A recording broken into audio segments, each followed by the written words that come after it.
Look, you might be busy gnashing your teeth over a 1-0 win, but I'm busy gnashing my teeth whether Ange will still be Spurs manager for the derby. This is the ArsenalVision Post-Match Podcast. My name is Elliot Smith. You can block me on Twitter. Gunner. Yeah, I'm built different. I'm worried that Ange might be gone before we get a chance to play them at the Emirates, because it'd be nice to play a team that doesn't play any defense for a change. Low block. How about no block? That's my kind of defense, and that's what we could be facing. But that's a long way off. We got a lot to get to today. We're going to talk thrilling 1-0 victory over Ipswich. Dynamic and thrilling, I think, would be the two words that come to mind for that. We're going to talk about some individual performances. We're going to talk about the January transfer window, and Clive is going to do what he does best, which is tell you which YouTubes have jumped out to him, which players we need to get to. We're going to look ahead to Brentford, and we're going to say goodbye to 2024 with maybe just our quick summary of it. I hope you've been having a wonderful holiday period. I know we haven't been on a regular schedule, and there's a reason for that. I've been away. If you're watching on YouTube, you can probably tell that I've been away. It's one of these things. So I am away with the in-laws in Orlando, Florida. One of those things where you're getting ready for that trip. It's not necessarily the trip of a lifetime that you're looking forward to. And we had a plan to go to Magic Kingdom with my 9-year-old, my 5-year-old daughter, and then take my 9-year-old to Universal Studios to see some of her favorite stuff. And getting ready for it, there's just that feeling of like, oh, this is going to be a horrible day. It's the peak season. It's going to be hot. It's going to be crowded. And then you do it. And you see what it means to the kids, and you can see that they've just built a lifetime memory that they will have of you and of mom and dad and of the time that they spent. And it's such a privilege to do it. And I realize that like not everybody can, but I think it just sort of changed my mind a little bit. I've always been a little selfish, I think, as a parent, where I don't want to do the stuff that's annoying to me.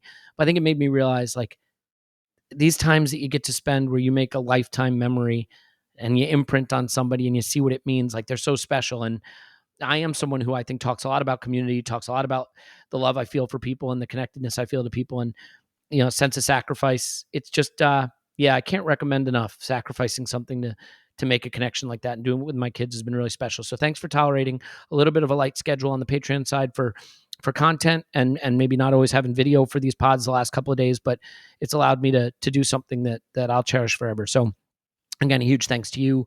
I hope you've had a special time. If you're going through any hardship, we love you, and I hope it turns around for you. I'm sure it will. And New Year is a fresh start, right?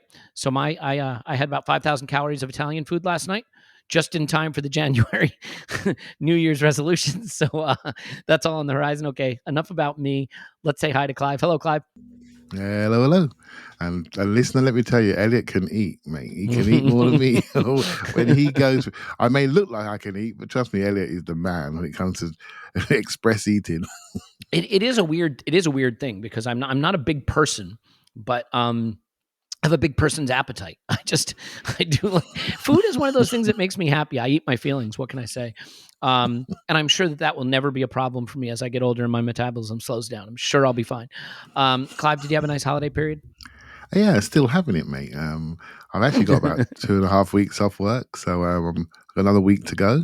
And watching a bit of non-league. I've seen 2 or 3 non-league games. Got one more to come on New Year's Day, which I like to do because it settles you down.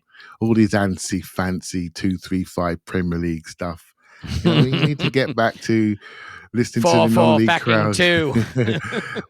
Honestly, the coaching in non-league level is written. They can see the same things we can see, and guess what? Everyone's doing the same thing, trying to build in the same, 3 and trying to stretch the pitch, and so a lot of the tactics are out there, and it's great to. What I enjoy the most is not just watching the football, particularly if it's players that I know or coaches that I know, but listen to the crowd, mate. The crowd chat is just the best. They let them have it. It's absolutely brilliant. They think they're talking under their breath, but they're not. I don't imagine you have a heart problem of any kind, Clive. I know you go on long walks, you take care of yourself, but was your heart reaching dangerous pulse levels, heart rate levels from that Ipswich game? I mean, have you calmed down from it? The blood pumping, thrilling 1-0 over Ipswich. You know what? I had a different view on the Ipswich game. I do want to get into it now, but So let me stop you because this was going to be my first topic. Simply, do you connect more to the I'm worried by the performance of the 1-0, or more that it's a good, dominant, functional 1-0? What did you take away from it as your overarching reaction?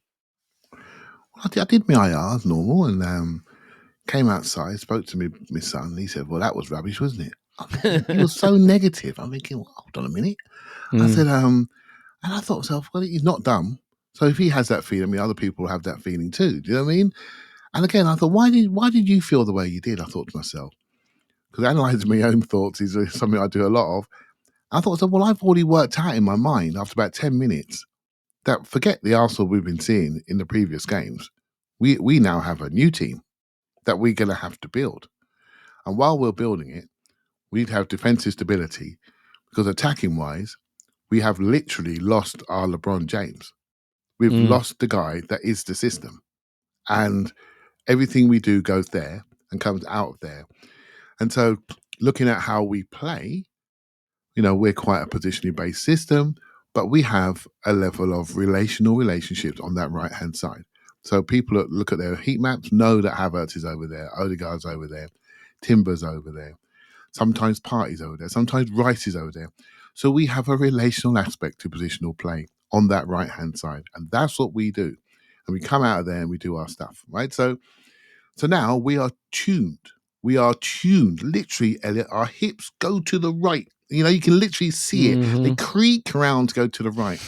They look there, and there's a different person standing there that has limits to his progressive ability on the ball, or has different limits. So we have to change how we play.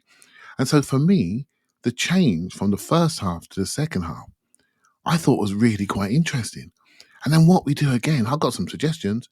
For me, forget Arsenal. Forget trying to find a Bukayo Saka lefty that can play on the right-hand side, because it ain't going to work. Forget trying to do that. Try to think about how we can use the strikers that we have, and try to think about what we need to add to the group to make it a healthy 5-striker force, shall we say, rather than 4 at the moment. That's where my head is. So I looked at the game differently. I wasn't negative. I was really interested in the solutioning that I was seeing on the pitch. So, but I think I might have been more alone on that than I realised until I read the feedback. Yeah, no, I think that's fair. I said this on the IR, and I really think this is true. Sometimes you just be honest about why you're upset. You see a game like second from bottom Ipswich at home, and in your mind you think goals, excitement, shots, we're battering them, it's going to be fun. And then you don't get that. And it's disappointing. It's disappointing. When Sheffield United came to the Emirates last season, what did we do? 6-0 them, hat trick from Eddie Nketiah. It was a fun day out. I got to be there. I loved it. But this wasn't that. And sometimes when your expectation is it's going to be fun, it's going to be thrilling, it's going to be entertaining, and you don't get it, you're upset. Just like, if the kids don't get what they wanted on Christmas morning, they're upset, right? So I don't think that it was necessarily so bad, but it was a disappointment from the expectations of what we'd like to see. And I do think with Bukayo Saka having surgery and being out long term, this was the first game people were going to use to have their concerns eased, that we will still be able to look like a coherent attacking force. And because we didn't totally pull that off, and some would say we didn't even remotely pull that off, I think there was further worry. There's one other thing that's happening a lot right now. I think every time Liverpool play, people are using what Liverpool are doing to evaluate us. So Liverpool win 5-0. It makes people more annoyed that we only won 1-0. And we don't see the days where Liverpool are kind of off the boil or not really attacking well. But when they do have a good attacking game, I mean, you would think we didn't just beat Palace with 5 goals away one game earlier. So I do think that we are so zoomed in, and every time Mohamed Salah, who's playing like the best player in the world right now, goes and does something incredible, we feel more frustrated. So there's a lot of external factors about that, Clive, that I think are influencing the analysis a bit. Yeah. So on Liverpool, we like to talk about Liverpool in this podcast, probably me and you more than we should, right? But yeah, true. whenever I lose a bit of clarity on Arsenal, the first thing I do is I go and look at other teams. And so it's normally 3 or 4 teams I go and look at. So you can boo me if you want, right? So I look at City, see what they are. Funny enough, Barcelona, I look at them and see what they're doing. And Liverpool, obviously, they're the team that we're fighting against, so look at them. And so early in the season, I watched Barcelona. I think it might have been a Clasico, and I noticed how many ball carriers they had in midfield. I thought, we don't have that. We don't have that. And it really stood out to me. And I thought, I'm going to hold that thought in my head, because the way the game is going, the way it's being coached, that level of ingenuity, I think, is slightly missing in our team at the moment, right? And I think it's the next evolution for us, right? So that's one thing that made me think. City, seeing them crumble, they're not dead, but they're dying, and they're going to have to be refreshed. Really frustrated me because I felt they were dying last year and we didn't quite take advantage of it. But now they've gone over the hill and a little bit, and they could still finish above us because they've got good players. But they're lacking running power, they're lacking health, much like us, lacking health at the moment, right? So of our key players. But Liverpool, Elliot, I looked at them last night. I thought, why does it look so easy for them to attack? It does. Everyone else, it looks easy apart from you. You know what I mean? Because we care about what we do, and every pass that goes 1 inch off, we can see it. Other teams, we don't see it. We just see the goals going in, right? So I looked at what they do, and I always look at my screen and think, why is the pitch bigger? I do that honestly because we are quite a compact team. And when we're so compact and so dominant, you know what teams do? They fall away. Why do teams play Liverpool? And I think it's part of the reason is they keep 1 or 2 men up. They don't come back. So let's look at Salah, for example. He is the Odegaard and the Saka for them. But he's more the Odegaard, if you see what I mean by that. And so he creates and he scores. But he does it from a second striker position or main striker position. He's not in the second line defending on the outside like an auxiliary fullback. He's not doing that. He's playing high. So he's a different player. He does the scoring and the creating of a Saka and Odegaard in one body, and he rests a lot. He rests high. What does that do? It stretches the pitch. What does that create? It creates transitional play. You don't just create transitional play. You create transitional play if you play forward quickly. What do? They play forward quickly, and what do? They run forward quickly. So they're always running into spaces. So you have to close the game and not offer them open spaces. And I thought Mikel Arteta nailed it on our home game. He knew exactly what he didn't want to do. He understands them clearly. You do not give them spaces to run into, and they look completely neutered against us until what did we do? We gave them a space to run into. What did they do? Yeah. They stuck it in our net, mate. And I thought, okay, what can we learn from them? I thought, because Elliot, I don't know if you saw the corner routine that Liverpool tried to do in one of the games. They tried to mimic our corner, right? Yep. And so we're all copying from each other. Let's not pretend we're all unique. And so, I've got some thoughts for you want to develop them later on about what we can learn from them and maybe how we can develop our play style going forward. Yeah, I think it's an interesting one. Salah is having this season of a lifetime at 33 in a contract year, and that is giving them a different dimension. When you have the best player in the world, you're going to be better. We just lost one of the best players in the world, and you're going to be worse.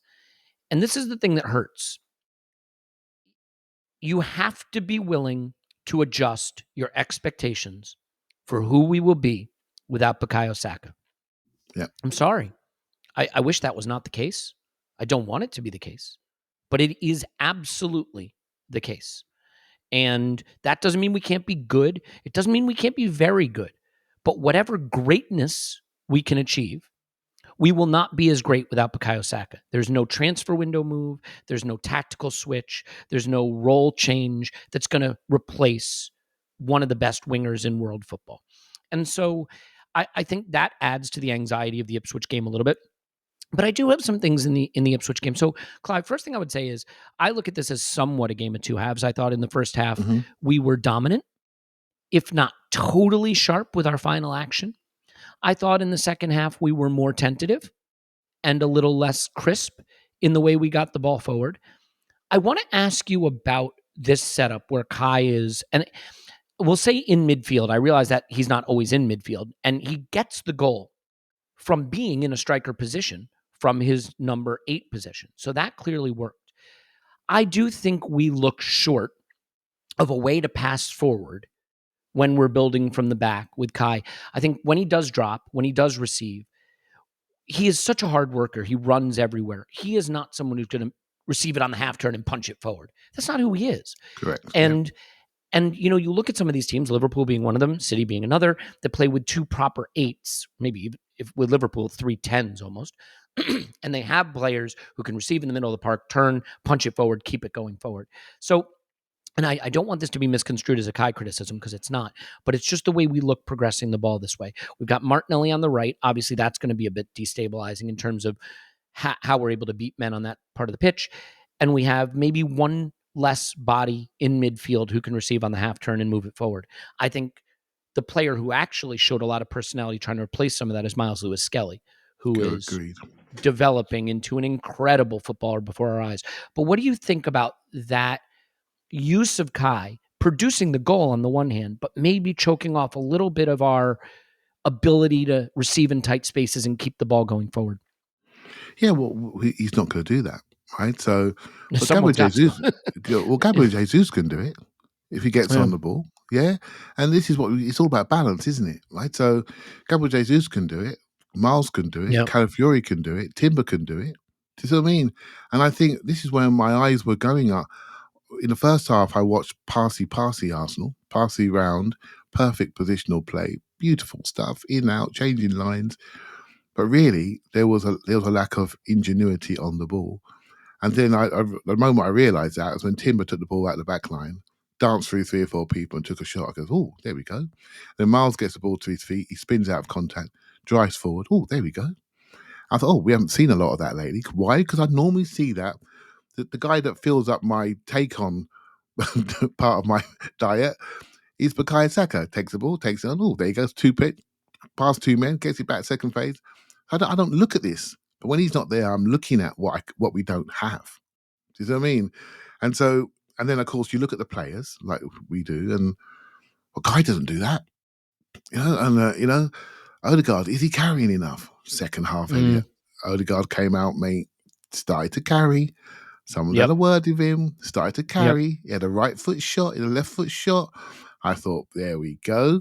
Someone's had a word, say, mate, I said it on the IRs, I'll say it again for people that listen, mate, you're not the coach, you're not the manager, you're a really talented football player who can shoot like a god, start shooting and start carrying directly forward because we've lost our direct ball carrier.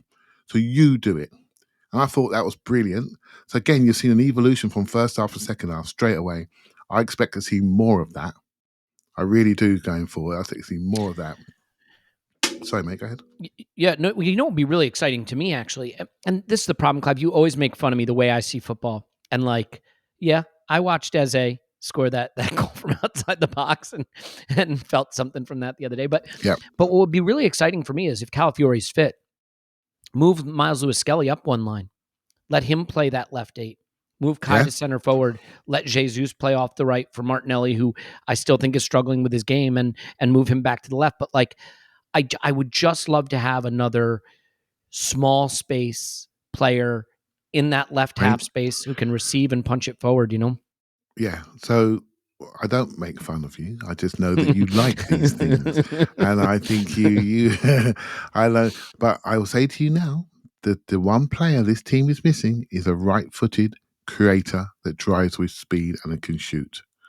Right. And when I'm looking at my January transfers, I don't need another left foot to come in. Not in, unless it's a forward. I don't need another left foot to come in the middle of the pitch. We've got loads of left footers. We've got 2 kids that are brilliant and going to play in midfield. We've got Martin Odegaard. We've got Marino. We don't need another left footer to come in. We need a right footer who can create, bang, bang, beat people and score. And whether that plays off the right, whether that plays inside, whether if you buy a winger that's inverted on the right hand with a right foot, and you think about how you use your current players inside, I'm going to say Trossard's the nearest one who's a righty, for example. But yeah, Miles could do it. Other people can do it. So I think it's about that ability to carry, drive, commit to create passes, Elliot. And I said, so I'm a lot closer than you think. And the reason why that conversation is in my head a little bit more is we've lost the player that does that for us all the time. Right. Yeah, and that's it. yeah. He is the guy that creates how long have you heard me say the first one over the top? Every game I've watched for over a year now, first chance, first cross, first goal, first whatever you want to say it, he's the guy that produces it. He's the guy who we play to that gets the crowd putting their hot dogs down. He's the one, right? And it has been for a long time. And It's something I spoke about a few weeks ago. I'm not even prepared to contemplate watching a post Saka Arsenal. I don't want it. I want to play Yeah. to 39 because he's that excited. And yesterday, maybe against Ipswich, there was a little bit of grief ongoing.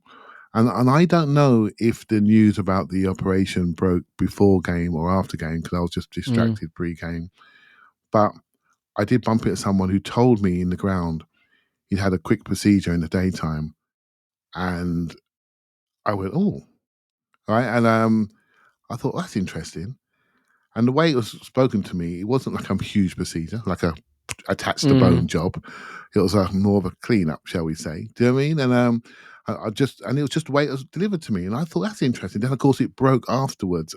If it broke before, Elliot, please tell me if it broke before. And I thought, wow, that's adding to the grief. It's adding to the grief that we've had a number of games this year where we scored nil. And Yeah. the guy that scores for us, he's not going to be here for 10 weeks minimum. And you can't help but feel a moment has happened here. A moment. Yeah, and let's be honest, if you want to see him play till he's 39, you might need to be prepared to not see him play again this season. I don't want to be a doom monger, but you have to with a hamstring surgery of undetermined significance, and we just don't know. We don't know. We don't I know. shouldn't even speculate, but the way it was spoke to me was that way, and we don't know. We don't know. I think my point again just comes back to we're not going to system our way out of not having Bukayo Saka.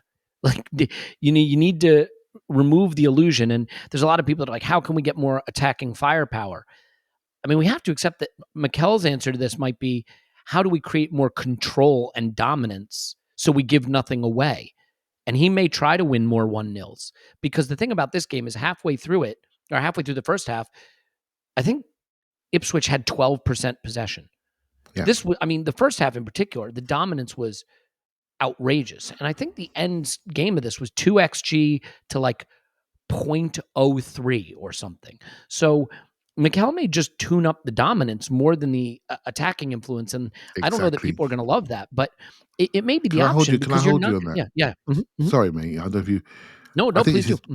This is because I said I did say that before when the Saka injury happened that he might just lean into defence a bit more. You said dominance. When I was in the ground the other day and I saw the bench warming up, and I saw how many fullbacks and centre backs were warming up on the sideline. What would you do with your resources? Seriously, what would you do? What would you do? Day one, can't just go. We're not going to Sainsbury's to go and get some more mince pies here.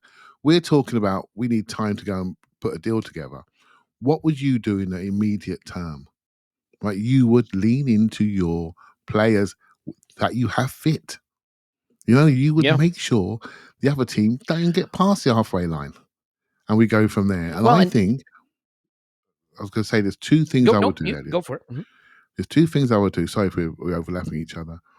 I would lean into dominance a little bit more, but in attack, I'd lead into proximity, and by that I mean do not have isolations in wide areas. Play your attackers closer together to create a more relational system, combination-based system, because that's the players that we have in Trossard, Jesus. They're the players that we have. They're combiners. They combine better when they're near people.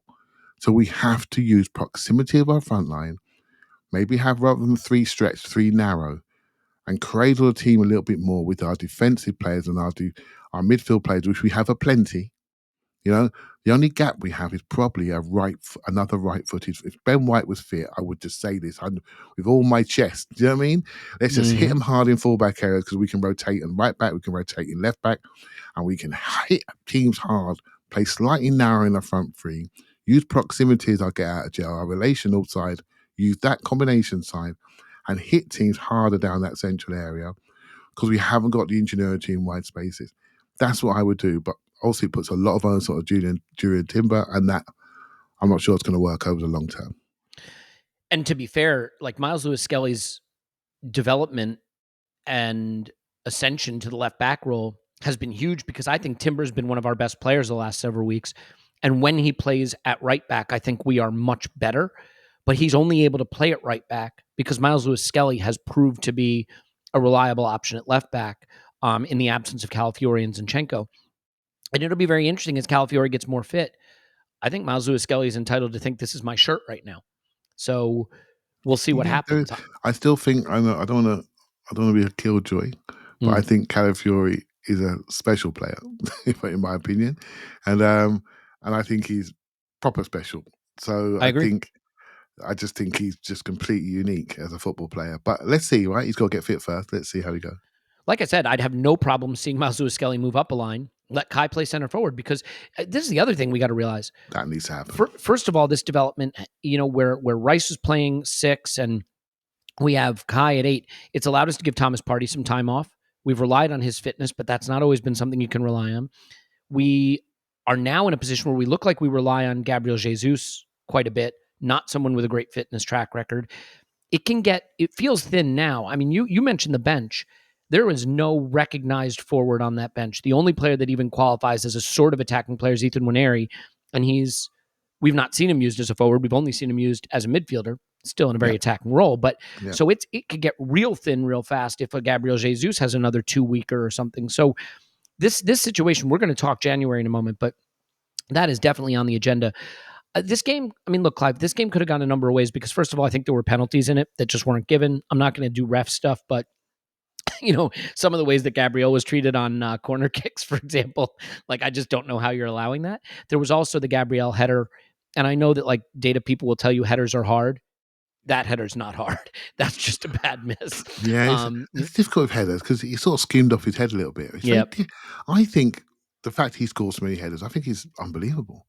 I agree. Because I did hear it from you, Elliot. Scoring a header is a 13% chance, something like that. I'm not sure if there's a number around it, but it's not high. They're just statistically harder than they look, right? So, like, if you have a header from a position and a regular shot from the same position, it's going to be much lower XG for the people that care about that, right? Because they are scored at a much lower rate from good positions than regular shots with your foot. So, it's hard. But look, I mean, he makes it look easy.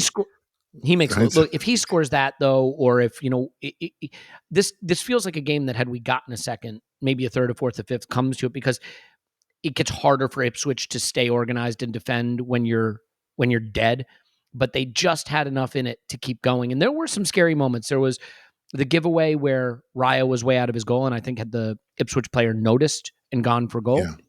He had an open goal. There was obviously the early chance in the first minute of the game. Otherwise, they had very, very little. That early chance. That early chance. Everyone was singing North London Forever. I don't think we were. People have quite enjoyed that going over the start of the game because it creates a nice atmosphere when the game starts. But I'm watching this, we're singing away, and suddenly this chance is developing, Elliot. You can see it developing. I'm thinking, hold on a minute here. While we're singing, they could be flipping scoring. I'm not sure they're going to be singing. I'm not sure if that song helped because we weren't focused, and that was a real opportunity that they missed. Well, thank goodness. Yeah, I mean, ultimately, I don't know if the game was as nervy as people suggest, although I thought in the second half we lost our way a bit. But let's talk about Martinelli just for a second, because I think it is a talking point. Before you get on to that, to that point, you know what I found nervy about the game was not what Ipswich were doing. It was pure outcome. Because Elliot, mate, I'm telling you, if we'd have drawn that game, they'd have scored, you'd have seen about 25,000 red seats flick up immediately, because I think that's what made it nervy, right? It just felt, it was just like what could happen here, right? To this whole season, if we draw this home game to Ipswich Town, that it was more that than what was actually happening on the grass. Do you know what I mean? And I could sense it. I could sense it in the manager. I was watching him. I get a good view. I could sense that we were trying to work this out on the pitch. We're trying to learn about a new way of attacking, and we don't want it to cost us points. And so that's where the nerves came from, mate. I don't know how you guys felt, or listeners felt watching it, but that's what it felt like to me in the ground. And this time of the year, weird things happen. I mean, let's not forget, over the Boxing Day period, like United lost, Spurs lost, City drew, Chelsea lost. And then Spurs went ahead and drew again, and to Wolves, right? With the late it was an equalizer, right? Fulham beat Chelsea, didn't they? Fulham beat Chelsea. Yeah, it's fantastic. Fantastic. Fulham, but so we got the job done in a fairly dominant way. I get that it was nervy. Look, I'm not going to sit here and pretend I wasn't annoyed by the performance. I just think I wanted to be entertained. I circled this on the calendar as a game that would be super fun. It wasn't, and the cognitive dissonance there bothered me. The Martinelli performance, this just continues to be, I think, a source of anxiety for people because there's a desire to see the player we have felt is in there break out, and it just hasn't really clicked for him. Mikel was asked what he needs to get going after the match, and I thought it was interesting. He said he needs to be surrounded by players. He's a very intuitive player, and he needs players around him. He also said he needs to be on the last line when he receives the ball. And so I would have thought the right-hand side really suit him because we do overload that side. We do put a lot of players around him. We do let that player get on the last line, and it just didn't happen for him again in this game. And I think maybe unlike the last game when he switched over to the right and looked very effective, maybe Ipswich were more prepared for it, so they understood to not let him get to the byline. I don't know tactically if they were a little more prepared to see him over there, but again, it didn't look instinctual and natural for him. And let's face it, whatever your evaluation of that player, with the numbers we have right now, that's a player we really need to hit a better level. So do you have an evaluation of how he performed off the right and maybe some of Mikel's comments and what we can see from him moving forward? The challenge for him is not when the ball comes to his feet, it's what he does before the ball arrives, right? So we're so used to a certain body shape on that side. He hasn't got that body shape, right? So for me, he has to change what he does, right? So he needs to develop, and by the way, he did it in this game, but he was ignored. And this is part of our play, which could annoy people. It annoys me at times.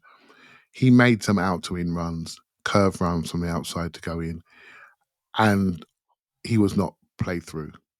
If we're going to have him there, we can't pretend he's Bukayo Saka. He's a striker playing wide almost on the right-hand side. Yeah. And so he has to be mobile and move, and we have to play it. We have to be prepared. I've said it before. We have to be prepared to give the ball away, for not to be accurate, to make him a danger. Right? Because if you're going to pretend he's Bukayo Saka, playing against Leif Davis, who's not a bad lefty, by the way, lefty fullback, you're asking him now to run against someone who's quite sharp on 5 yards, with particularly a 2-yard head start, he's now tackling on his strong foot. When he plays on left-hand side, he runs at people, but he can dink inside onto their weak side. And for me, he's still better on left-hand side. I think his body orientation just suits that side better. And I think also his out-to-in runs, which we should use him a lot more for, are better from the left because he's arriving into danger on his right foot. That's my personal view. And my favourite Jesus moments, by the way, came in wide areas, particularly on the right-hand side, because he is somebody that is much more of a tricky carrier and dribbler, and he can move people. But what he does quite nicely, he passes it. So I sound silly. That sounded so stupid. But when he gets the ball out wide, he doesn't always take the man on. He passes it inside. And that's sometimes what we want. That's where our people are. So I definitely liked it. I prefer him on the right, and I prefer Martinelli off the left still. I still do. It doesn't mean that we can't swap him, Elliot. Back to your thing you've been saying for 2 years, I'll be ignoring. But with them two, I would swap it. Do you see what I mean? I would swap it. Yeah. Because I wouldn't want them to get too comfortable on either side. I would swap it. I would use Trossard much more in the interior. I don't mind using him as an 8 even. And say, look, for this period of what we're trying to do, we have to change. We have to change, and we have to get more people who can score on the pitch more regularly, because the superstar boy's got his legs up, right? And so all bets are off. Proximity, making sure we have more attacking people on the pitch, pure Elliot style number 8s, whether it's Ethan, whether it's Miles, whether it's Odegaard, don't bother me. Underpin them with fullbacks. Make sure they can't get out of anywhere. Can't get past Timber, Calafiori, Miles, whoever it is. Rice, can't get past that group. You're staying there, mate. You're staying here in your half, near your goal. Get used to it. And while we work out our combinations and relationships in the attacking areas, that is the way I would go, definitely. I would use our fullbacks to protect, and I'd stick a more attacking 8s in. It makes me think, Elliot, about the stuff we didn't agree on, the Eze Marino thing. But I really think, pure hindsight, right? Pure hindsight. You liked Eze. I liked Talise. Do you know what I mean? Either one of them two is Well, I exactly what liked this team Elise too. needs. Let's just be clear. Yeah, Let's yeah, just yeah, be yeah. clear. Well, I thought we had our priorities, right? Yeah. So I thought Elise Yeah. was more gettable with the release clause. And given pure hindsight, right? Given that we lost Odegaard and now we lost Saka, we could for probably a similar amount of time.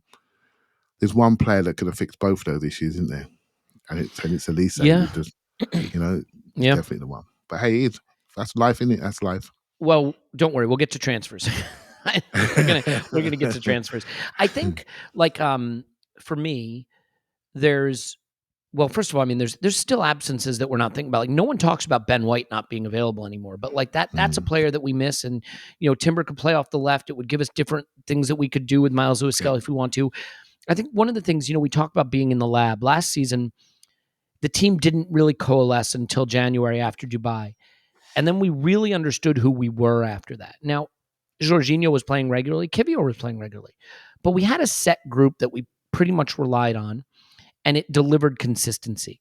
And I think the thing that I'm just concerned about is we're a long way off from having any sense of the way we want to play with a set group right now. Is it going to be Miles at left back regularly? Will Calafiori come in there? Will Timber move over there at times? What's our midfield? Rice is playing 6 at the moment with Kai at 8 and Odegaard there, but Marino hasn't really arrived for us yet. Is there a big role for him to play yet this season? Will we see Partey come back in and Rice move up a line? Like, Clive, I think there's still a lot of change that's happening. And ultimately, I've always been someone whose focus starts in the midfield. And I feel like that determines a lot of how we create chances, how we build back to front, how we keep the pressure on when we have the ball in the attacking third. Do you expect to see Marino come in and start to have more of an influence in the second half of the season, or Rice to establish a more consistent role of where Mikel wants him? Or will this just be this season of constant change and realignment from game to game? Mate, we got so many games upcoming. We're going to see everything that we want to see. There's going to be enough time to see all the combinations, right? Yeah, but can we see one thing repeatedly well, that works? I'm not sure if we're going to for a while. We may not. Yeah. Yeah, but I'm always of that. I'm always of that opinion because I don't think until you get to the Champions League last 16 that you need to be concerned about first 11s, mate. You want to just get through with combinations that you're aware of. My worry is, Elliot, that we're talking. The word we use is pods, and the word Mikel uses units. I don't know what our units look like. Yeah. I don't know what our groupings look like. Yep. And so I can't see the structure of the team at the moment. Also, I can see the structure of people's stand. Obviously, you talk more positioning. I talk more who plays close to each other. And so on the right hand side, we haven't looked there for 2 years. We just haven't even looked at it. There you go. Let's look everywhere else because that works. The central area, you got your choices at 6. People like Jorginho, people like Rice, people like Partey. Doesn't really matter. It works, isn't it? It generally works against most oppositions. The left hand side now, we don't know. Centre forward, what type suits best still? How are we going to supplement the forward line? What's going to be in our front 5? What are we going to do? And these combinations, they're not in place. We did a 4-4-2 or 4-2-4 for a period because we lost Odegaard. Do we go back to something like that again? But with Odegaard in the team, does that put an onus on him defensively that we don't were prepared to do? Do we do something like that? We got so many options, but within it, there's a sadness in your eyes as I'm looking at them right now. The sad thing is our best players he makes all those options work. All of those combinations, whatever you want to talk about, he's a difference maker. So we can talk about anything we like, but now there's a fear. There's a fear in our ability to deliver under pressure with the rest of the group because they're not clinical, they're not ruthless, they're not, in some ways, even thinking about scoring. Right? So what was hugely encouraging for me in this game, the Ipswich game, was the change in Odegaard. I said it and I'll say it to you again. That means people are starting to talk to people in their area. Say you've got to accept more responsibility where it counts. And that's good. That's a good step one.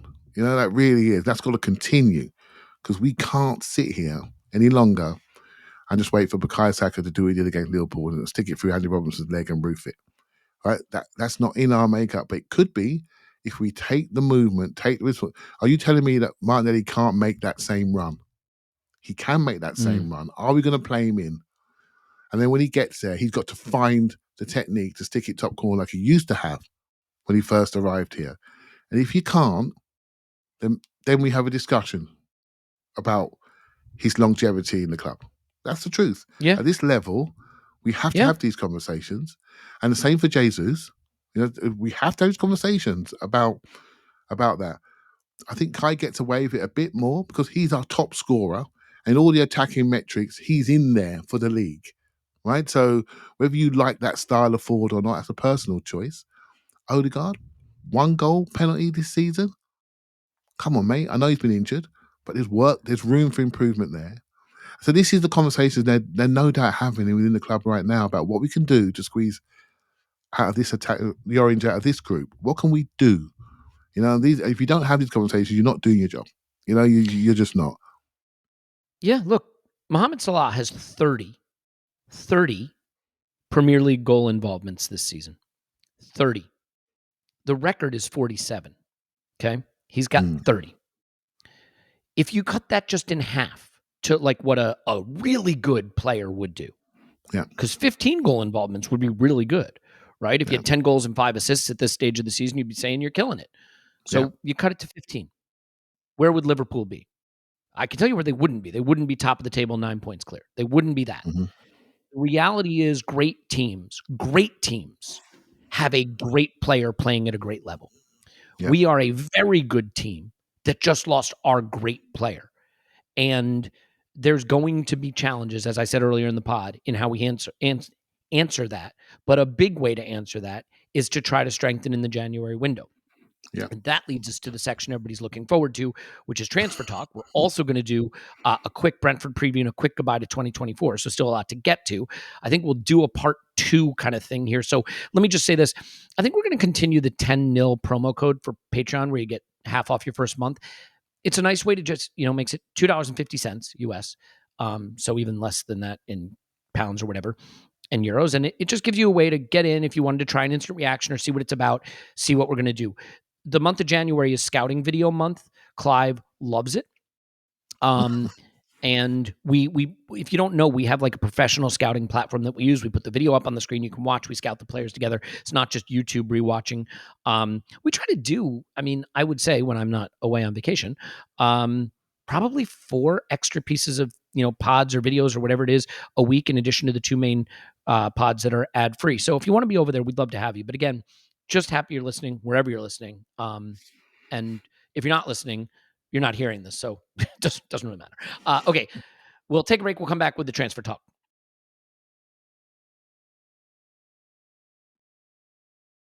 Okay. We're back. So Clive, transfers. Let me ask you this first. There was a little rumor swirling. So Fabio Vieira was left out of a squad for technical reasons. There was a quick question. Oh, is he being recalled by Arsenal? It was kind of poo-pooed by the manager, so I don't think it's happening. The Porto manager, wasn't it? Yeah, the Porto manager. Yes, that's right. Sorry. Not Mikel Arteta. But would that have been something you think would have been a good move to do if it was doable and if we wanted to? What do you think? Well, I got to be honest with you, full disclosure. When I first saw it, I thought, oh, that makes sense. So if you're looking at what you would do in an organisation, you'd look at all of your resources and assets that you own, and you would think how we could utilise him. He's someone that we own that's got a left foot that plays in the right-hand side of the pitch, right? Then you think, actually, we saw in the summer that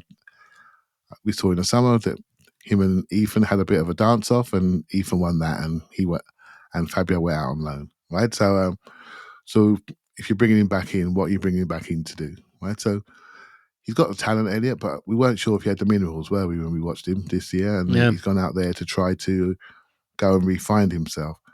I've seen little clips of him setting up goals for a striker they have there at Porto. I've forgotten his name, but I've often feeling that he may be the player that we end up getting.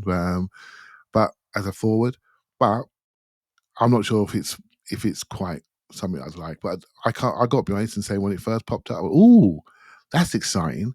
That reminds me of how I feel at 1:45 the nightclub in Newcastle. Everything gets exciting at that point, right? So I get what you mean, but I would say this. I think when your only attacking player on a bench for a Premier League game is Ethan Nwaneri, a 17-year-old midfielder, everything has to be on the table. And that includes, you don't loan out players when you're this thin. That would be my only point. Yeah. So it's not so much that I think he's a star, but let's say Odegaard had to miss 2 games. Suddenly, like, you are in the realm of needing a Fabio Vieira on the bench or in the team, right? Yeah. So I think it would have made sense. I'm not saying he makes He's us our a asset. title winner. Well, He's our because player. this is the thing. We all still want to win the title to the extent that that's even remotely possible. We all still want to win the Champions League, the League Cup, the FA Cup. But you also have to protect your floor. None of us on this pod or at the Emirates or watching on TV at home or anywhere around the world wants to think about the floor. But you have to prevent collapse. And you know what? If an Odegaard turns his ankle again, if Jesus has one of his 3 weekers, you're in a really dangerous territory where now you drop some points in a cluster and the season becomes about something none of us have even thought about for years, or at least a couple of years, which is top 4 finish. Now, again, I don't want anyone to think I'm going to doom and gloom land. I'm not saying that, but I'm saying you need to at least protect your floor. And a Fabio Vieira is not going to win us the title. But if you recall someone like Fabio Vieira and you miss a player for a week, it might just protect your floor. So you know what I'm saying, Clive? Like, we are in a position right now where we can still think about the title and think about the Champions League and stuff. But a couple more injuries, a couple more red cards, you can wind up in the floor scenario, and you need to protect against that a little bit, the catastrophe outcome, you know? Yeah, well said, Elliot. I think that's really well said. And the reason why I really agree with it, when Jesus came off the other day, I was on and he walked across the pitch. Mate, I'm watching his walk across that pitch like I'm some sort of scientist. You know what I mean? I'm looking Investigator. at any sort of limp or anything. I'm just thinking you just get across that pitch nicely and sit down and get your legs high. You know what I mean? And that tells me that there's a risk. And that this is the risk that we're carrying. This is Gabriel Jesus. There's always a few minutes away from a thigh pull. We forget that because he's had 2 stellar games, and we know the player. You know, we know the player. Every time Odegaard goes down, we're all looking to see which ankle he's clasping. Right? We know the player. Right? So, Bukayo Saka, the most robust player in the history of Arsenal Football Club, he's gone down. Right? So it is a worry. So for me, everything's on the table. Everything's on the table. Look internally first at what resources you have. And he's number 1, isn't he? Let's be honest. He's number 1 to potentially come back, although they don't seem to be. Well, we're not hearing anything, are we? We're not hearing anything. No. And I just want to be clear again, right? I am not trying to say he's the answer for the things we have as aspirations to achieve this season, but I think that he is a player that if we did recall him, can just keep you a little bit safer from the bottom falling out if things just go from bad to worse in terms of our squad situation. Like, you know, you can say, it's, don't be doomy, but like, none of us thought we'd lose Odegaard for 2 months. None of us thought we'd lose Saka for 2 or let's say 5 months. None of us thought we'd lose Ben White to knee surgery. I mean, this really is one of those seasons. Nobody wants to hear that, right? Because we want to feel we're in control of our destiny. It feels like one of those seasons. White gets knee surgery. Odegaard's out for 2 months. Saka needs surgery on his hamstring. Sterling comes in and starts to look a little okay in a League Cup tie where like maybe he's going to start having an impact. Boom, lost to a knee injury. Marino signing comes in, hurts his shoulder before he ever plays. Calafiori, like it's just got that feeling. So we need to protect against the bottom so that we can keep an eye on the top. That's all. Anyway, let's do the fun stuff. Look, every team that's great has a goal scorer in it that you can rely on to get you the goals. And this team shares them around. It always has. We broke our goal scoring record last season. Let's never forget that. You know what season we broke it from? The season before. So I don't want to hear that this team can't score goals. It scored more than any Arsene Wenger team in history 2 consecutive seasons running. It can score goals. And it's done it by sharing it around. But the player who most often unlocks that, as you pointed out, is Saka. He's gone now. Clive, it goes without saying that the bench against Ipswich is as clear a message as can exist that we are short a player in the final third. Maybe 2. Well, and maybe even more than that. But it is a tough one in a way, because if you are prepared to say the title is gone, and I'm not, but I get it if you are, and if you believe Saka's back in 2 months, the idea that we should buy a mediocre player just to have one now, rather than buying the player we need in the summer, it doesn't make a lot of logical sense. But I just don't see a way around getting someone now. Clive, and Leandro Trossard is someone we got in January who was very gettable, right age, right league experience and really made a difference, not only in the season we got him, but boy, did he make one last season, right? From January to Yeah. May. So who do you have your eye on? I mean, from Marcus Rashford to Cunha to Mbeumo to, Matoma to players in other leagues. I think Marmoush is a player that people are talking about. Ademola Lookman. There's a lot of names out there. You have your eye on one or two you want to talk about? Yeah, I'll just go for three. You mentioned a couple of them there already, which is your style.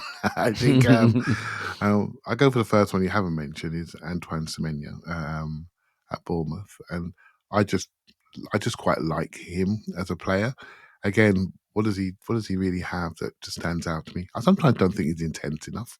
Yet when I look at the screen, the other players are not catching him.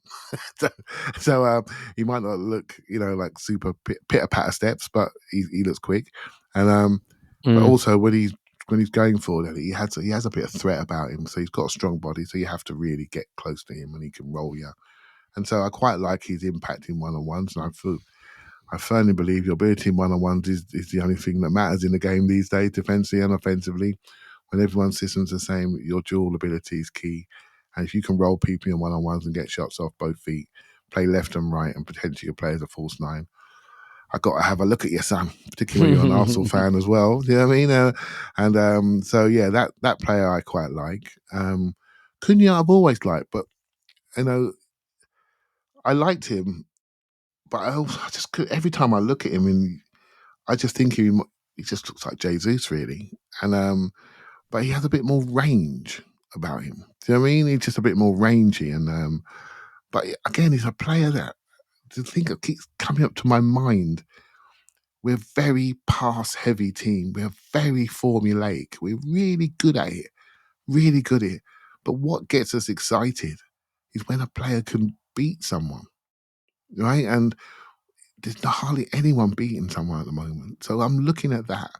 I'm looking at what Cunha does. He beats you. He beats you, runs away from you, and he's almost like a left 10, who can play wide. And I quite like this concept of, he can play also centre forward as well. But Elliot, this whole thing about changing how we play and how we get closer together in the front area, he would be excellent at that. And if Arsenal done their groundwork with him, then fair play. They can get him out and fair play. But Wolves they're not safe by any means, right? So it's going to be a challenge to get that player out. So he's the other one that I like. Another player I like, but I don't know enough of, but I just like him on film, is Marmoush. I like him. I like him. He just has this, again, unique individualistic play. Right footer coming from the left-hand side. He's sharp, he's quick, he takes banging free kicks, banging shots, wants to get his shots off, wants to threaten the goal, but really got a bit of Neymar about him, can trick you, beat you. I just feel this team has got so many totem poles of people you can fix the tent around and say, bang, we ain't getting beat. We got that for free. If you want to come at us, come at us, but you're really wasting your time. And but have we got enough ingenuity and instinctiveness? Have we got people that can carry and beat people? Have we got enough of those? If we're honest, Martinelli, we don't think he can do it anymore. Not sometimes. That's too harsh. We question his ability on his one-on-ones. We do. Yeah, is that fair? Trossard, very fair. Yep. Trossard is okay. 30-year-old tricking people, unbalancing people. Kai's a mover and shaker. Knock it and go. Odegaard needs to develop that a little bit more. Ethan's got it. Bakaya's got it. Have you got enough in the group? Marino, he's not a ball carrier. Declan's got it. You can see what they want him in his ball carrying positions, don't you? You can see he can carry the ball. He can change the shape of the picture. He can change it by what he can do on the ball and carrying. And I don't mean to obsess about this, but I just feel it's really important. It's really important in the modern game to move people around, and I don't think we have enough of that attribute in our group.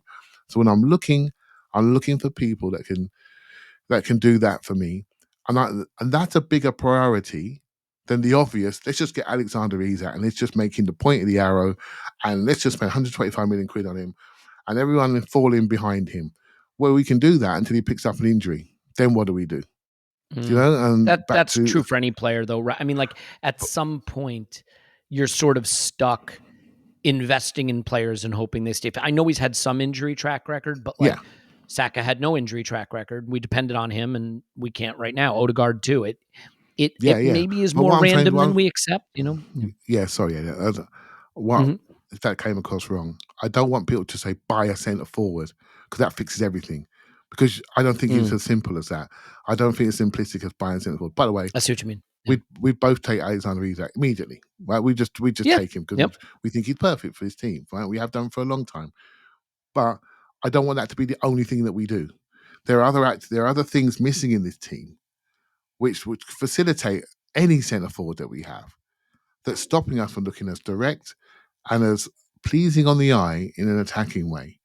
And that's we have to be honest as Arsenal people and say that and say we can be more pleasing on the eye when we go forward. And it's become an issue for me now because the main guy who is pleasing on the eye, he's not there. All right, so we Yeah. have to look at it as a collective, right? Yeah, it's also about finding teams that want to do business in January. You got to buy from clubs that are willing to sell. And Mm-hmm. I think it's an interesting season because, first of all, for me, Leicester, Ipswich, and Southampton are going down. They're going down. I don't, even Wolves, as close as they are to going down, I think they've righted the ship a bit with how they're playing, and I think they'll be okay. Got a lot of talent. I don't think, I don't think Leicester, Ipswich, and Southampton can stay up the way I've seen them. So if Wolves get a centre back, got a guy called Kevin Danso we looked at once for who's played for Lons. If they get him in as a centre back, they lost Kilman and they lost Mosquero, the crazy Colombian who strangled Havertz. They get this new centre back in, Wolves staying up. So I agree with you that those three are going down. I think they'll stay up. And I mean, here's the problem, right? You're not going to buy from Forest. They're in second. You're not going to buy from Bournemouth, I don't think, who probably are dreaming of a special season. So, Semenyo, I don't know. But can you buy from Brighton? Can you buy from Brentford? Can you buy from West Ham? Is Kudus available if they say, it's kind of a lost season for us and he's a big asset and we're not going down, but we're not going into Europe. So can you get a Kudus? Like Brighton feels like one of those clubs where you can always do business with them because they trust their ability to buy. They trust their ability to buy and replace. They seem to always be willing to do business. They're not going down and they're not going to make a big push this season. Do you see anyone at the clubs in that sort of middle range, the Brentford, Brighton, West Ham group that you'd say those are the ones who will do business with us? We can go there and get something off them, Yeah, so let's just take Brighton first, right? It just goes to show how things change very, very quickly. I think they had a 0-0 draw with Brentford the other day. And mate, the Brighton fans were booing. Right? So I'm thinking, hold on, people, you've got a brand new stadium nearly. You've got a fantastic training ground. You've got hundreds of millions in the bank because your club are so forward thinking. I mean, every player walks out your door, it's 85 million minimum. And I'm thinking, hold on a minute, and you're punching way above your weight. You always bring in new young manager talent, and they're booing their players off for 0-0 draw at home to Brentford. So it can change very quickly. Obviously, a player I always like this player. Again, similar to Jesus in João Pedro. I just sort of liked another rangy player similar to Cunha. Cunha's a bit more of a carrier.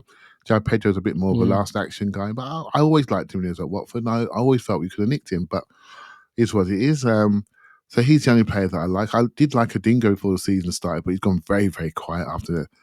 And he's just gone silent and barely playing. So I don't think there's nothing out of Brighton, Elliot. Obviously, people like Baleba as a centre mid, but we've got lefty strong centre mids aplenty. Yeah. So I'm not sure that's a priority for right now, And another defensive midfielder could send the Arsenal Twitterati into uproar, right? So not sure about that one.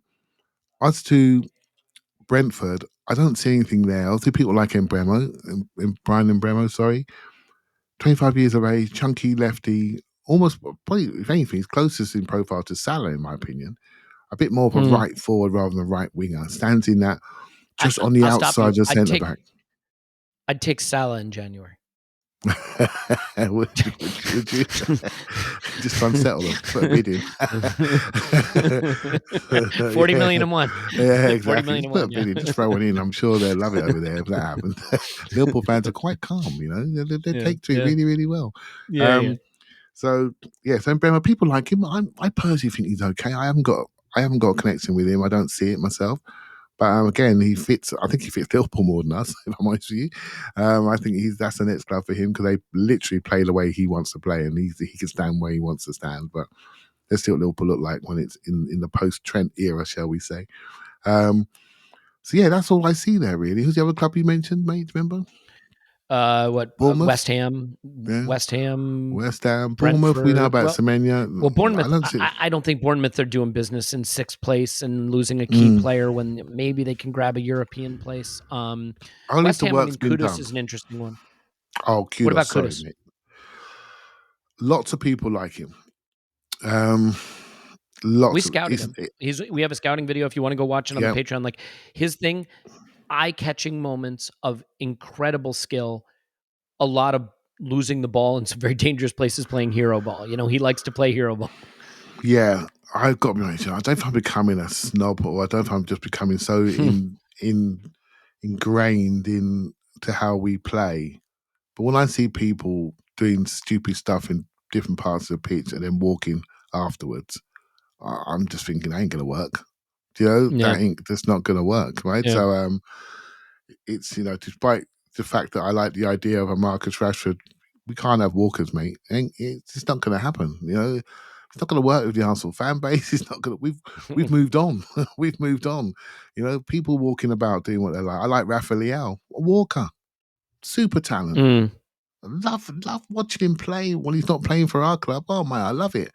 If you can start walking about in those areas, mate, then I just can't see it. Unless we have a dynamic change in what we ask our forwards to do. But the person who deserves that the most is Saka, and it's not somebody we bring in.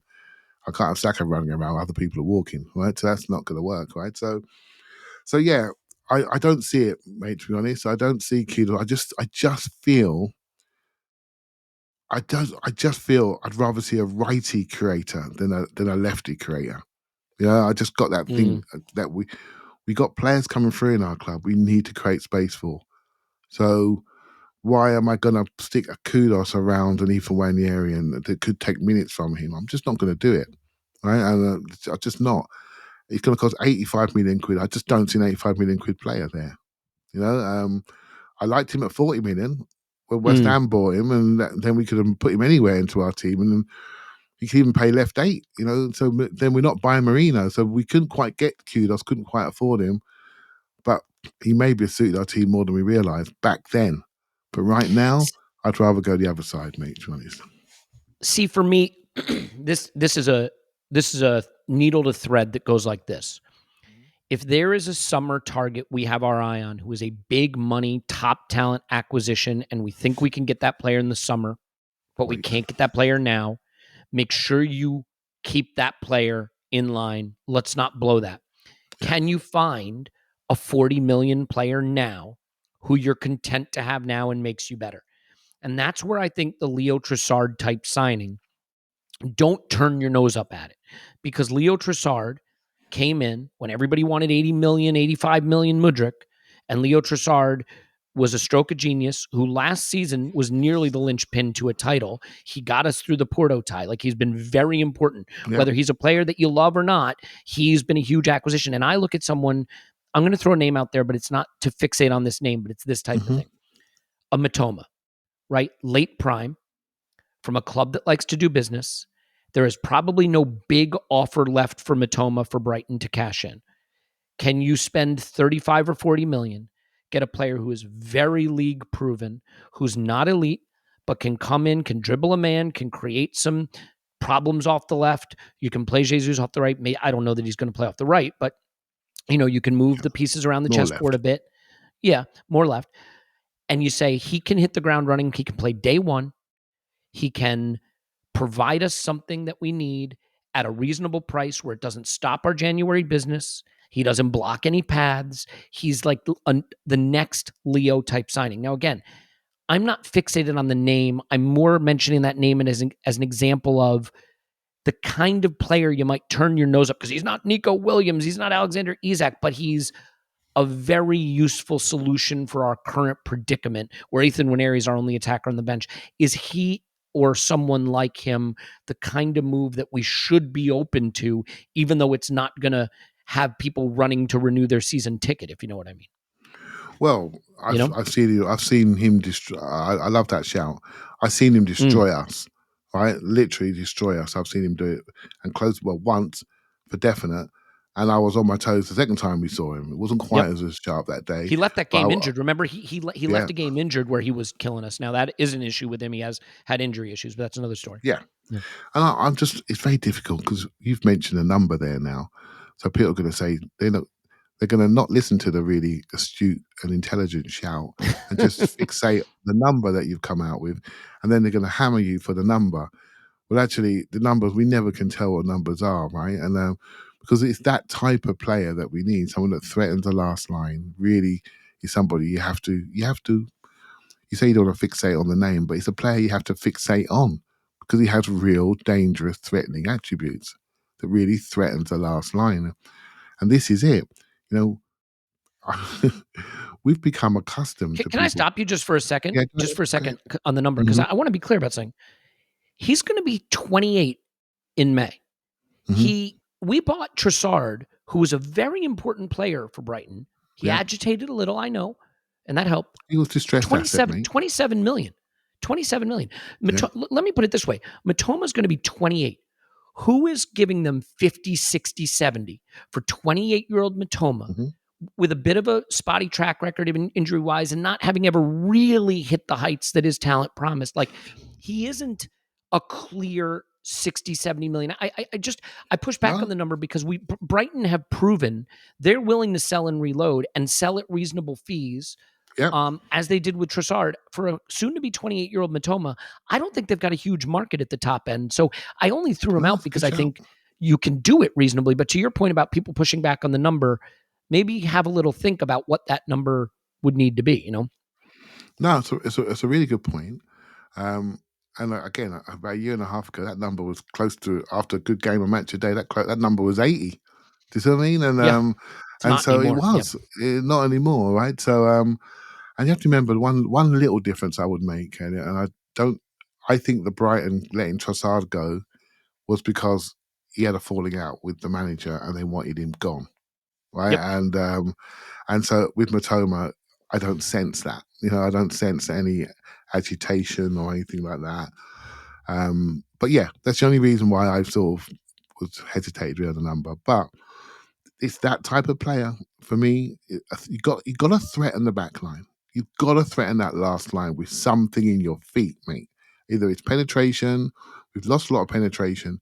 You've got to threaten that last line. You've got to threaten it with somebody with extraordinary talents to travel and move. That's it. That's just it right there. No more formulaic players. Got to travel, threaten that last line. Got to have that threat level up higher. And when we have that, what will happen then? You'll increase the hope in the crowd, right? You'll increase it because at the moment we're sort of. I don't mean to be negative, please, but there's a bit of me thinking, oh, we're just not going to quite have it in attack unless we do something. We're just not going to quite have it, and we're waiting for that 1-1 slip up, which basically, if Liverpool win on the same day, makes it very hard for us to get where we want to go to. I hear you. I mean, I'm going to say this out loud. I'm letting the title go in my mind, not to say it's over, I but refuse. because well, here's the thing, right? If Virgil van Dijk and Mohamed Salah collide in training and both do their knees for an 8-weeker or whatever it is, like, you know, it's all back on. I think right now Liverpool are having the season we had last season a bit, which is the key players are playing well, they're staying fit, they're doing what they need to. The only difference between Liverpool's season this season and our season last season is City aren't in Terminator mode this season.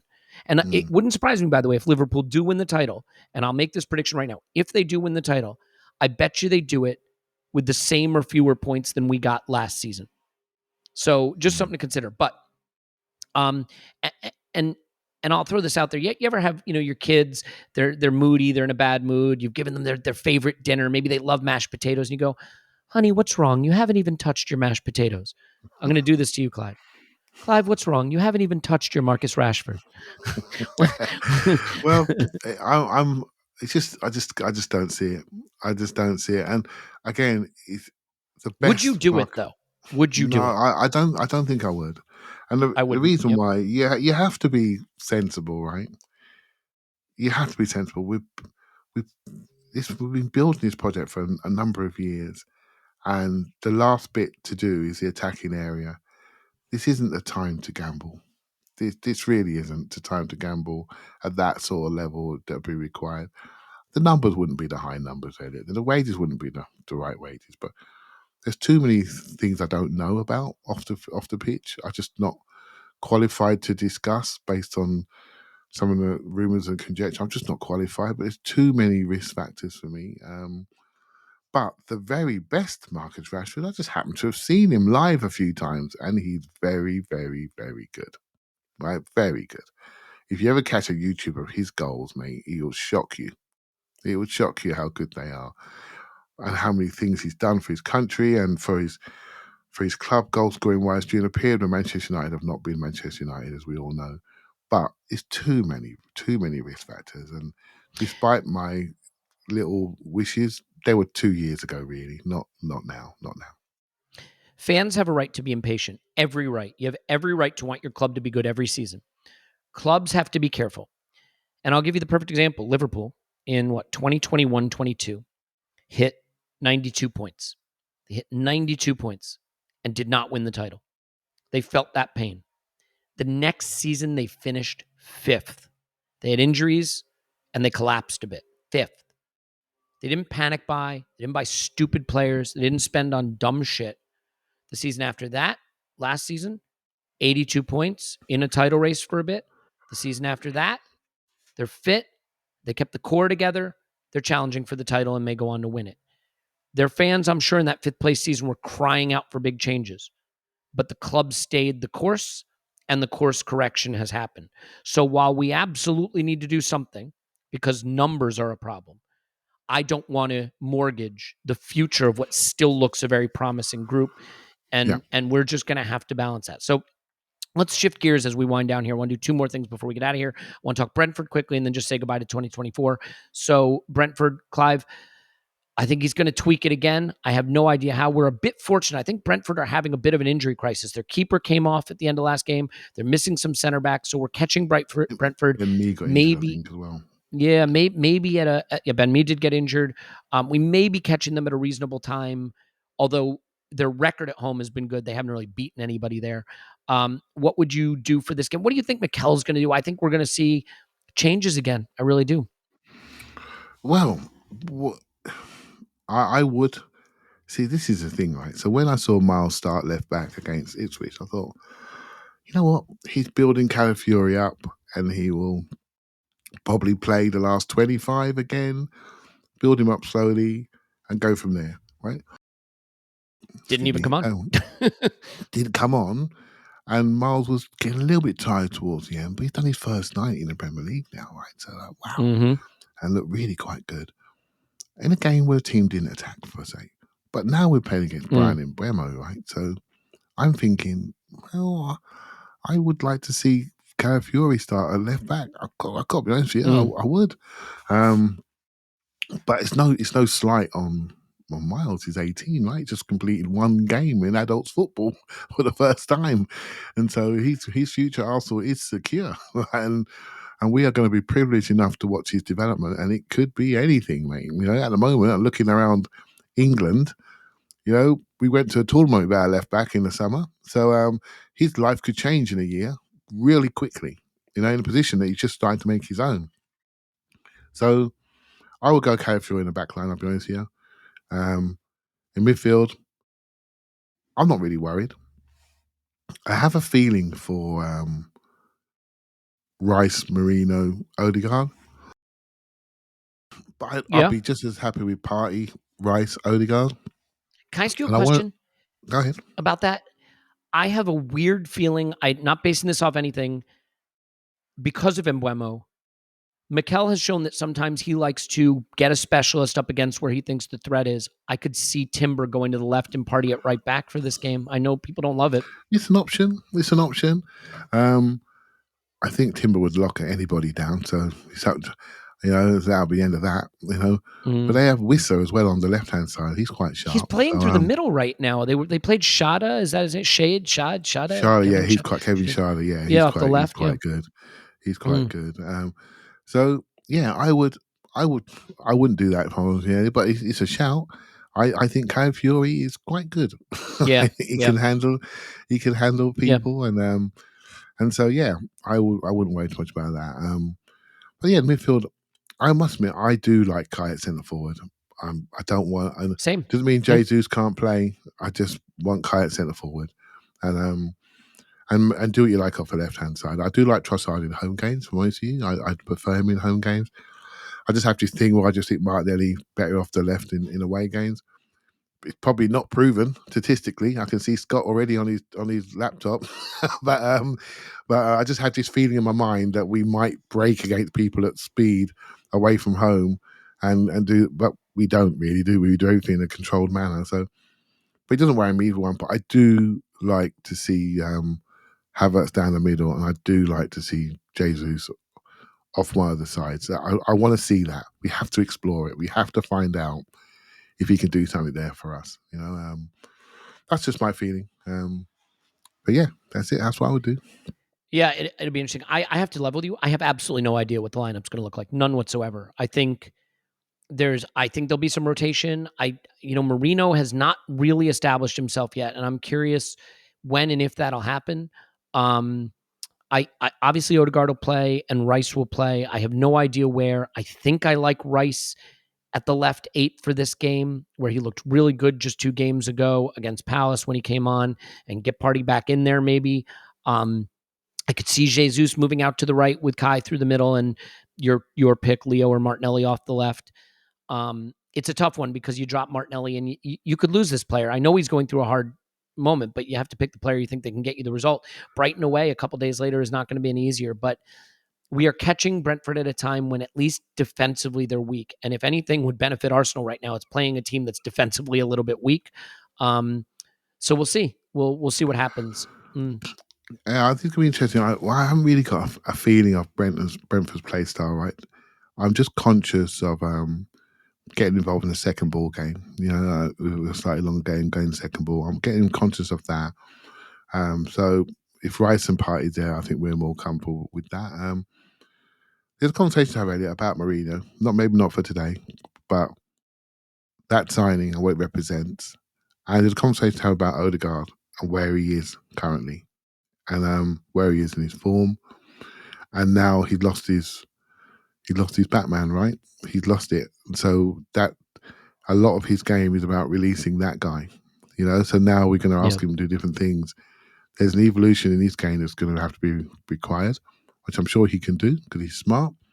But they're 2 players I'm really looking at, to really step into this group and add some goals and maybe add some different things to their game and really take some accountability and responsibility.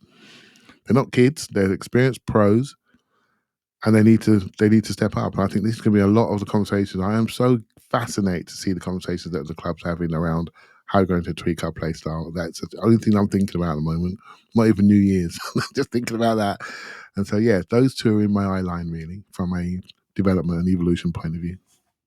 Yeah, I'm not ready to write off the Marino signing yet, although I am deeply skeptical of it at the moment, and sort of was when we were linked and then came around to it based on the theory of the case. But one of the theories of the case with Marino is at his age and with his international experience, he comes right in and plays.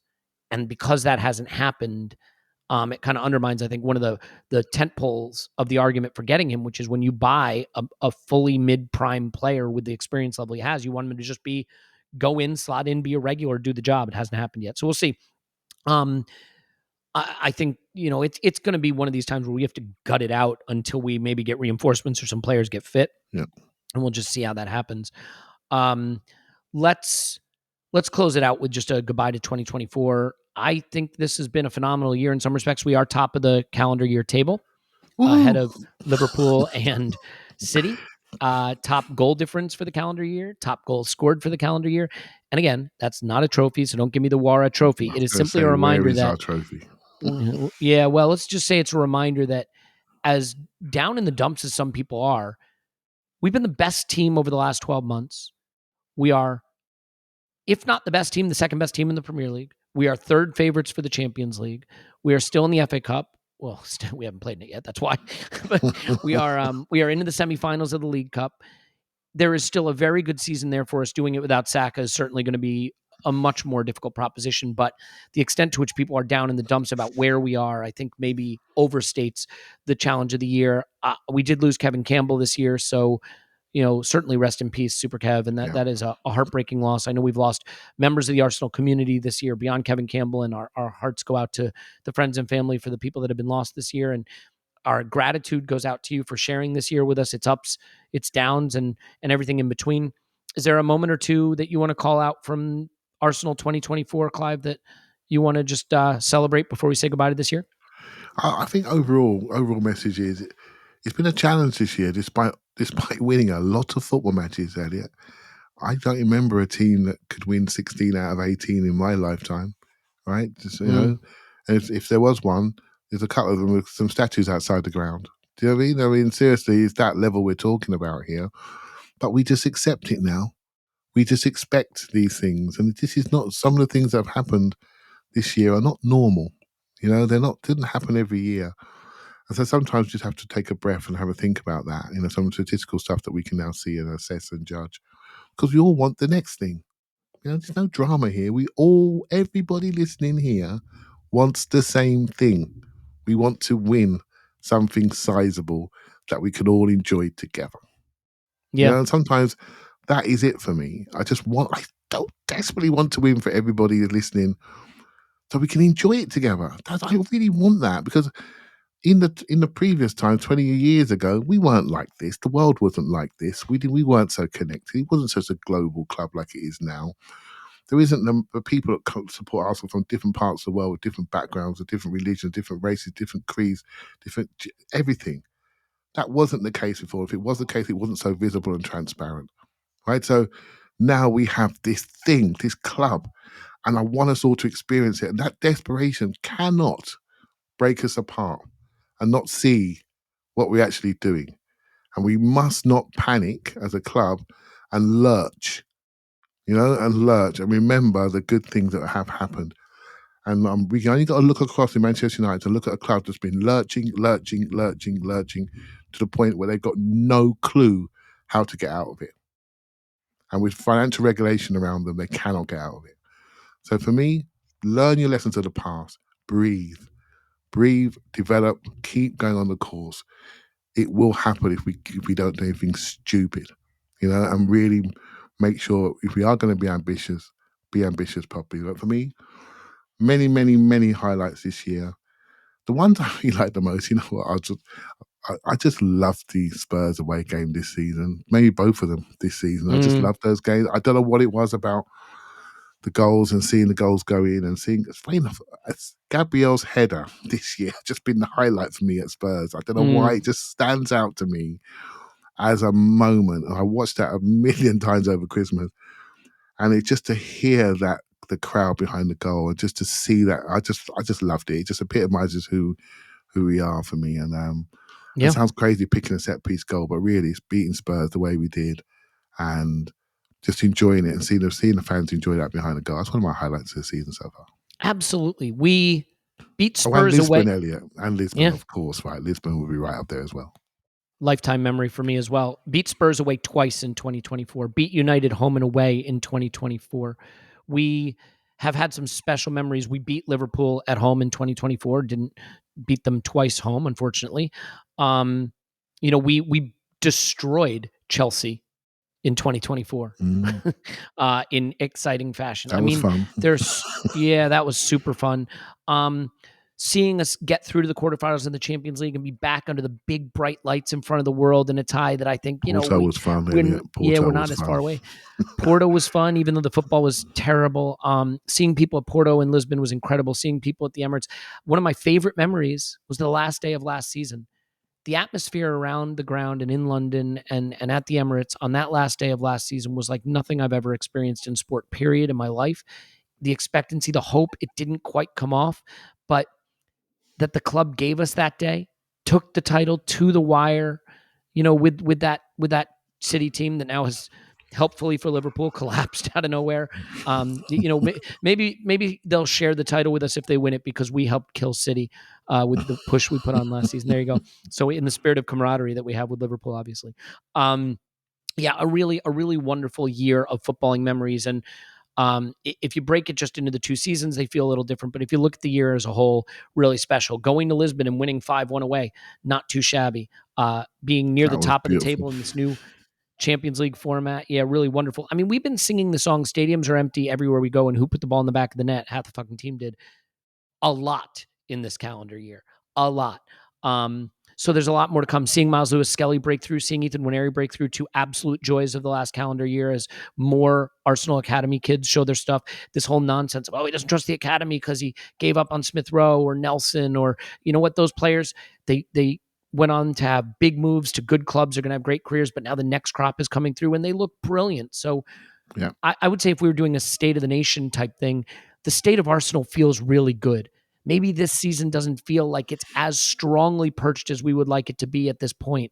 Injuries, some things out of our control, some things in our control. Sure, recruitment in the summer is a question we can revisit later on, but all in all, I feel really, really good about where we are as a club. And you just need to look at Spurs or United, as an example. Look at what City are going through, a club that you thought this can't happen to them. It's not looking great at the moment. So a fun year. Whatever you've been through this year, I hope you're looking forward to 2025. Feels incredible that we're talking 2025, but a very happy new year to you, your friends, your family. A year of success and health and joy and all good things for you in the new year. Clive, I look forward to sharing another year with you, and I love you. I appreciate you sharing this year with me, and the same to Tim and And you, Paul and brother. Phil and Scott and everyone. Yeah, it's been wonderful. So unless you got anything else to say, I think we can leave it there. There will be an instant reaction back to normal live streamed following the Brentford game. We might get one Patreon piece of content out between now and then from my vacation here, quote unquote vacation. That'll come for patrons later today / early tomorrow, but there'll definitely be an instant reaction from the Brentford game, and then we'll be back on regular schedules for everything following that. So that do it for you, Clive? Yeah, one last thing. Obviously, I'm very lucky to go to the games every week, and I meet lots of people in the ground. So, they come up to me, and sometimes they don't want to come up to me, but I don't mind. So, honestly, I appreciate every time you do come up and spare a few moments. It means a lot, and don't be shy, right? I'll always find the time. So I Yeah. appreciate that very much. Yeah, and even the crazy people in Matchday Chat in our Discord. I love you Oh, guys. I the can't believe disco I'm saying it, but boys. I love you too. Yeah, I only go in there tentatively, Elliot. I haven't got yeah. your strength of character yet, but You know what? It's a scary, scary place, but it's worth it at times. Okay, we'll leave it there. Thanks, everybody. Lots more to come. Happy New Year to you. We love you. And we'll talk to you after Arsenal 10, Brentford. No.